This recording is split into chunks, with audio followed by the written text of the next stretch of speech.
এটা একটা ষড়যন্ত্রের অংশ হতে পারে। তো না, সবচেয়ে বড় কথা হচ্ছে আমাদের অনেক বাড়িওয়ালারা সচেতন না। হ্যাঁ, এই সুযোগটাই নিয়ে নিচ্ছে, কিন্তু ঘরে ঘরে আপনার মাদকের জন্য আজকে মানুষ নৈতিকতা হারিয়ে ফেলেছে।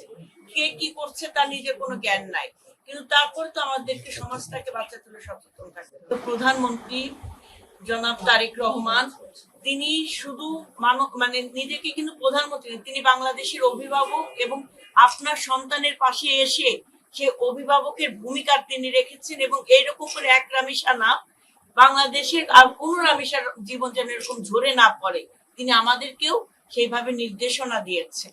আমরা আমাদের পক্ষ থেকে সর্বোত্তম ভাবে চেষ্টা করব আমরা সংসদ সদস্য হতে পারি।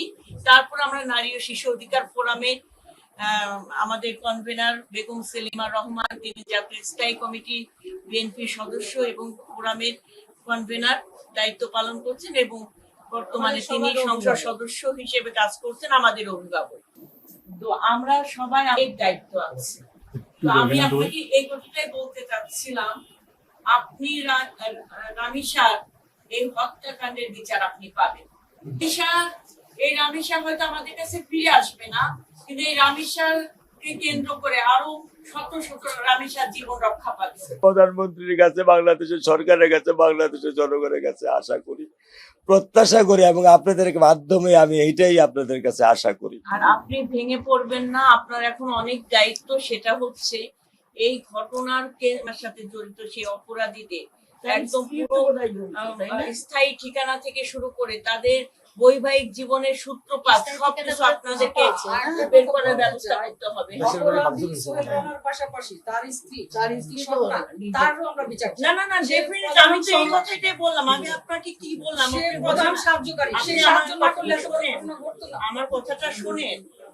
ওদের স্বামী স্ত্রী সম্পর্ক আসলে কতটুকু আছে কিনা আমরা তো জানি না। কোন স্ত্রী তার স্বামীকে এইভাবে করে কি ধর্ষণ কিংবা ডেফিনেটলি এটা আমাদেরকে এই জায়গাগুলো আমাদের ঢুকতে হবে। এই জায়গাগুলো আমাদেরকে ঢুকতে হবে। আমাদের এলাকায় নেশাগ্রস্ত লোক অতিরিক্ত হয়ে গেছে, বুঝছেন? আমরা অতিষ্ঠ হয়ে গেছি, আমরা অতিষ্ঠ হয়ে গেছি। আপনার এলাকাবাসী, আমরা মেহেরবানি করে এই মাদকের হাত থেকে আমাদের এলাকাটা আমরা সর্বোচ্চ চেষ্টা করব। সরকার এই ব্যাপারে সচেতন। 17 বছরের এই মাদক, সন্ত্রাস এবং দমন, নিপীড়ন, নির্যাতন এবং ক্ষমতার প্রভাবে বাংলাদেশ জরাজীর্ণ, সেই ধ্বংসস্তূপ থেকে দায়িত্ব গ্রহণ করেছে মাননীয় প্রধানমন্ত্রী জনাব তারেক রহমান। তো এই সময় মানে আমাদের হয়তো সময় লাগবে একটু, কারণ মাত্র অবশ্যই সময় লাগবে, মাত্র 2 মাস, 3 মাস হতে 2 মাস। তো সেই জায়গায় তিনি যেভাবে সতর্কতার সাথে কাজ করছেন এবং সজাগ আছেন, আমরা বিশ্বাস করি আমরা এই ধরনের অপরাধ থেকে আমরা আমাদের দেশের সন্তান মা বোনদেরকে আমরা রক্ষা করতে পারবো।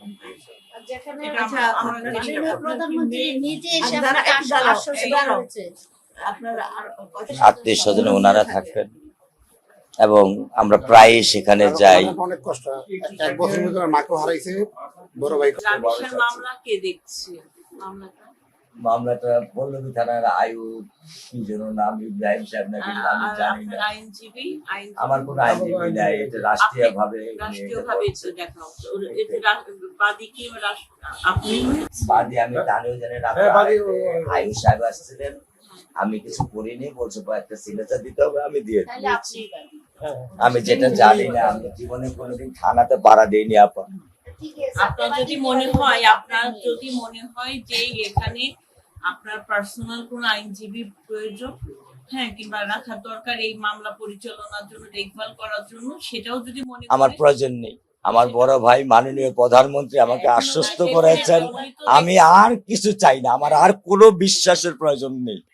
আমি উনি আমাকে যে আশ্বস্ত, যে ভালোবাসার যে স্বীকৃতি বা যে অঙ্গীকার দিয়ে গেছেন, আমি এর উপরেই আমি থাকতে চাই। আমার আর কোনো কিছুর প্রয়োজন নেই, আমি আর কোনো কিছুর প্রয়োজন নেই। ভাবি, আপনি ওকে, যেহেতু একটা ঘটনা ঘটে গিয়েছে, আপনি ওকে সাথে করে নিয়ে ওকে একা আসা যাওয়া করে ভ্যানে 8-10 জন যায়, যেতে যেতে 1-1.5 ঘন্টা লাগে, যার জন্য ওকে 5:30টায় বের হতে হয়, 5:30টায় বের হয়। অন্য শুধু বাচ্চারা থাকে, কিন্তু ওরাও ভীতগ্রস্ত। মেয়ে তো আমাদের সমাজে নানা টিচ করে, টিচিং করে, রাস্তায় ভ্যানে যেতে গেলে নানান কথা শোনে। মাননীয় প্রধানমন্ত্রী নিয়েছে, জি। ওর পড়ালেখা থেকে জি। শুরু করে সমস্ত জি। দায়িত্ব নিয়েছে। আমি কৃতজ্ঞ আপনি আপনাদের কাছে। টেনশন করবেন না। আমার কোনো টেনশন নেই। আমার বড় আপনি ভাই আল্লাহর কাছে মাননীয় দোয়া প্রধানমন্ত্রী আমাদের দায়িত্ব যেন নিয়েছেন, আল্লাহ আমার যেন কোনো আমাদের রামেশাকে শহীদি মৃত্যু হিসেবে কবুল করে নেয়। যেন আমরা আল্লাহর কাছে এটাই দোয়া করি, ঈশ্বরের কাছে এটা দোয়া করি। প্রধানমন্ত্রী যত সহজ সরল ভাবে আমাকে গ্রহণ করেছেন, আমার কাছে ভালোবাসা দিয়েছেন, আমার কাছে অঙ্গীকার দিয়েছেন, এর চেয়ে বড় আমি আর এই দুনিয়ার বুকে কিছু প্রত্যাশা করি না।